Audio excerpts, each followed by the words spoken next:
So, lads, today we're going to be talking about a ridiculous workout from Caitlin Clark on her birthday. And before anyone says in the comment section below about my voice, simultaneously it's like 1:30 in the morning and I'm in a hotel, so I don't want to raise the pitch of my voice. And two, I spent hours chanting at a football game, and I was in the kind of section with the Leeds Ultras, so it's not a minute goes by of freaking silence there. But anyway, let's take a look at this crazy workout from Caitlin Clark. And I mean, I'm not gonna lie, she does a lot more than shoot threes, but yeah, she also does that pretty well. 50 for 54. We don't need to watch this in one-time speed. We can watch this double speed. But that is silly. One thing is that she's practicing a lot of corner threes. I can't remember the last time Caitlin Clark shot a corner three. Honestly, I can't remember. And it was funny, if you saw the home workout she used to do, the basketball court she used to shoot on didn't have corners. So it's that's why she never shoots the corner three. Because in the summer, she doesn't practice the corner three. But it is silly how good of a shooter Caitlin Clark is. But to be fair, obviously, I think there are more players in the WNBA that can do this in a workout. I don't think this is, unique. Not that it's, 50-54 is crazy. That's 93% through 50, which is madness. That's a serious number. That is a serious number, and I'm not sure how long it would take any shooter in the WNBA to do that. But the fact that they're on her birthday, she steps in and she goes and shoots 93% from the three in a workout is crazy. It's absolutely crazy. And I was even at my peak, my freaking peak, and obviously, look, Caitlin Clark's one of the best shooters in the world of basketball. But it's silly. For regular people, this is absolutely absurd. I used to shoot, to be honest, my probably best on a machine shooting was last year. And the best I've ever shot was 21 of 25. And that was an entire summer of shooting on a machine, going 5 at each spot. And I'm that's what? Just over 80. And that was every day, sometimes 3-4 times a day doing that. Out of hundreds of attempts. And I was a decent shooter. I got over 80% once. And now I'm just looking at Caitlin Clark shooting 93% on a higher amount of shots. That is ludicrous. That is absolutely ludicrous. And just a random workout. I can guarantee you she's probably had workouts better than that. She's probably had a couple of workouts worse. But the fact is that she's there. In college, it was, I'm going for 70% shooting from three. That's kind of the workouts. That's the number she's looking to hit.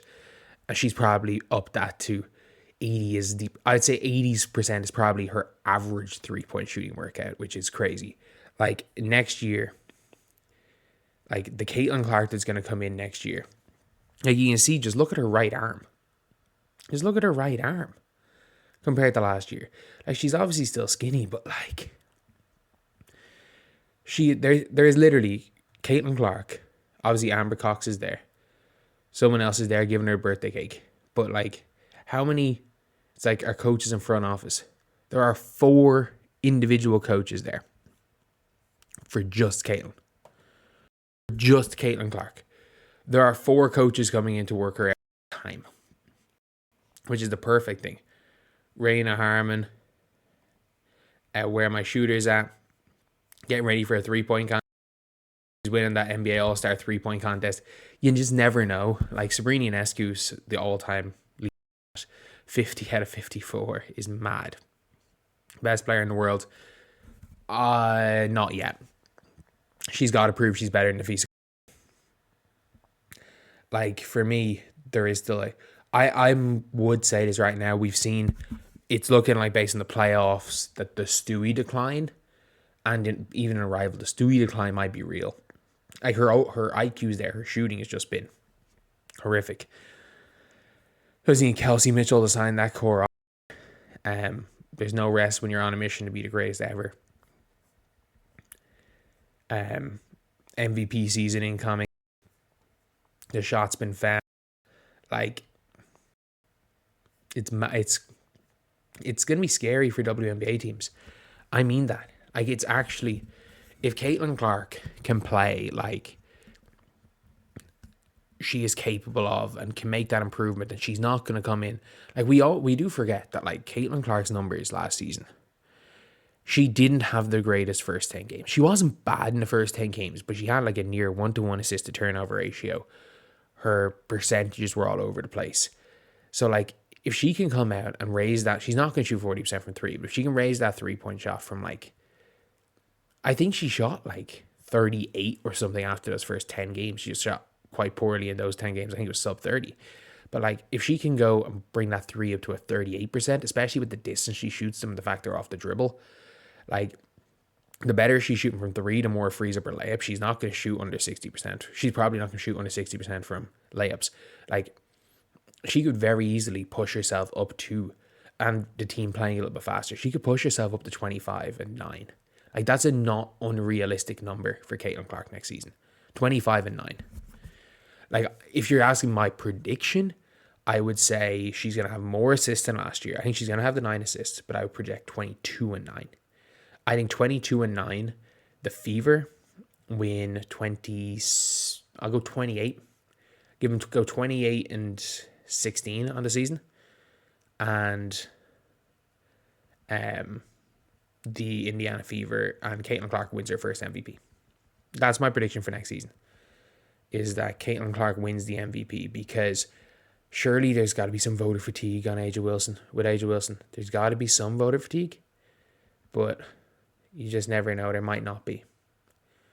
There might not be when it comes to A'ja, because, well, she's A'ja Wilson, I guess.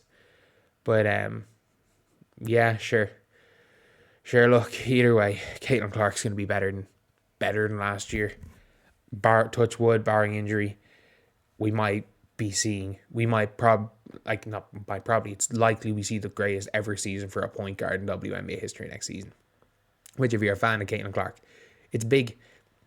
That's big, and that is a huge, huge positive for the Fever and everyone involved in women's basketball, because, again, the better the face of the league plays, the more people watch in general, the better it is for everybody. Except for maybe A'ja Wilson, who would rather be queen bee. She would rather burn the league down to a pile of ashes as long as she's on top of the ashes. But anyway, that's just from what I've gathered anyway. I could be completely wrong. I'm speaking with absolutely no facts, but yeah, it is what it is. See you guys.